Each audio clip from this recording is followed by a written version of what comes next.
புதுக்கோட்டை மாவட்டம் கந்தர்வக்கோட்டை அடுத்துள்ள வளவம்பட்டியில் கோவில் திருவிழாவில் பட்டியலின மக்களை வழிபாடு செய்ய விடாமல் தடுத்ததாக மாற்று சமூகத்தைச் சேர்ந்த 41 பேர் மீது வன்கொடுமை தடுப்புச் சட்டத்தின் கீழ் வழக்குப்பதிவு செய்யப்பட்டிருக்கிறது. கூடுதல் விவரங்களை எமது செய்தியாளர் சுந்தர் வழங்கிட கேட்கலாம்.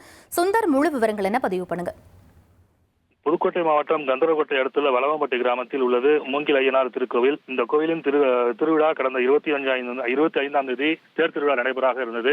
இந்த நிலையில்தான் பட்டியலினத்து மக்கள் இந்த கோவில் வழிபாடு செய்யக்கூடாது மாற்று சமூகத்திட்ட தகராறு செய்ததை தொடர்ந்து சென்னை உயர்நீதிமன்ற உத்தரவுப்படி பட்டியலினத்து மக்கள் அந்த கோவிலில் வழிபாடு செய்வதற்காக வந்தனர். ஆனால் அப்போது இரு தரப்பினருக்கிடையே மோதல் ஏற்பட்டு கிட்டத்தட்ட சாலை மறியல் உள்ளிட்ட பல்வேறு போராட்டங்களும் நடைபெற்றன.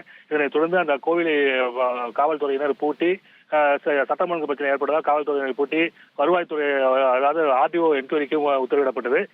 இந்த நிலையில் தான் பட்டியலினத்து மக்களை வழிபட விடாமல் செய்த 40 மாற்று சமூகத்தைச் சேர்ந்த 41 மீது தற்போது காவல்துறையினர் வழக்கு பதிவு செய்துள்ளனர். இந்த பிரச்சனை தற்போது அந்த பகுதியில் பெரும் பரபரப்பை ஏற்படுத்தியுள்ளது. இனி செல்லும் இடமெல்லாம் செய்தி.